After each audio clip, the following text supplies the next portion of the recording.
दुपारची वेळ होती. यमुनेच्या काठी बाल गोपालांचा चेंडूचा खेळ ऐन रंगात आला होता.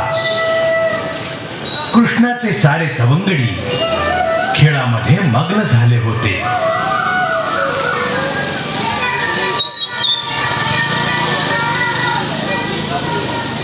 पण झालं काय की कोणीतरी मारलेला चेंडू पेंद्याला काही अडवता आला नाही आणि सरळ तो चेंडू गेला यमुनेच्या डोहात. डोहात उतरून चेंडू काढण्याची कोणाची हिंमत होईना. साऱ्या सवंगड्यांनी ही जबाबदारी सोपवली बालकृष्णावर आणि सवंगड्यांच्या इच्छेखातर कृष्णाने यमुनेच्या डोहात उडी घेतली.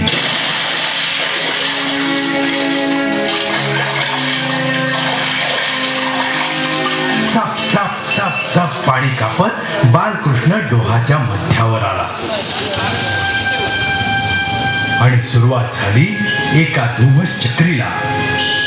त्या डोहात साम्राज्य होतं महासर्प कालियाचं. साक्षात आपल्या साम्राज्यावर हल्ला करण्याचं कोणाचं धाडस झालं हे पाहण्यासाठी सर्पराज कालिया डोहा बाहेर आला आणि एका बालकानं त्याच्या विश्रांतीमध्ये व्यत्यय आणला हे पाहून कालिया विलक्षण संतापला, फुटकारला आणि म्हणाला, मूर्ख बालका, माझ्या साम्राज्यावर हल्ला करण्याचं तुझं धाडस झालं तरी कसं? माझ्या रूपानं प्रत्यक्ष काळ तुझ्या पुढे उभा आहे, प्रत्यक्ष मृत्यू. सर्पराज कालियाचं हे वक्तव्य ऐकून बालकृष्ण कालियाला म्हणाला, हे कालिया, आजपर्यंत यमुनेच्या डोहात पोहणाऱ्या गुरांना, गुराख्यांना आणि डोहात स्नान करणाऱ्या माता भगिनींची तू हत्या केलीस. तुला जगण्याचा काही एक अधिकार नाही. तुला यमसदनाला पाठवल्याशिवाय गोकुळाला शांतता लाभणार नाही.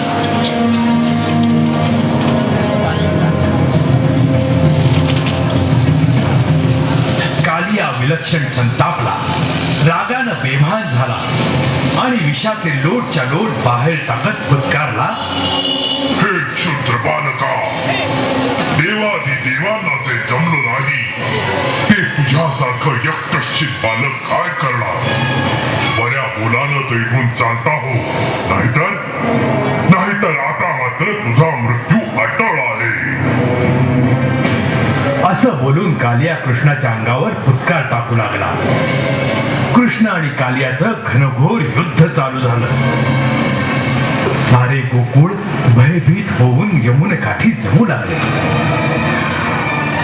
श्रीकृष्णस्थो, परम पावन परमात्मा, गरिबांचा कैवारी, दुष्टांचा कंटनकार. सर्पराजाच्या फण्यावर उभा राहून कृष्ण उद्गारला, मी कोण आहे हे ओळख कालिया. तुझ्यासारख्या दुष्टांचा संहार करण्यासाठी प्रत्यक्ष पृथ्वीवर अवतरलो आहे मी.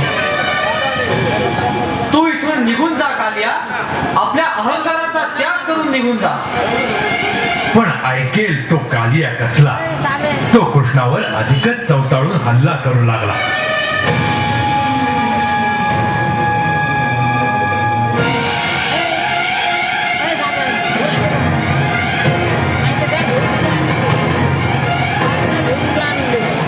मग मात्र श्रीकृष्णानं आपल्या दैवी शक्तीनं सर्पराजाच्या फण्यावर नाचून त्याला जेरीस आणलं आणि वटणीवर देखील आणलं. वेदनांनी गलित गात्र झालेला कालिया म्हणाला, परमेश्वरा, परमेश्वरा, क्षमा करा मला.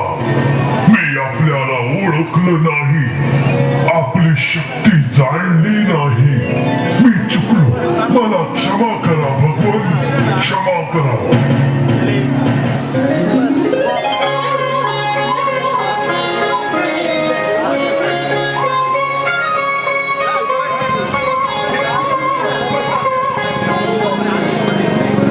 श्रीकृष्णाचा हा पराक्रम पाहण्यासाठी प्रत्यक्ष ब्रह्मदेव, भगवान शंकर, मां सरस्वती, नारद आणि देवलोकीचे देव प्रत्यक्ष आकाशात अवतरले.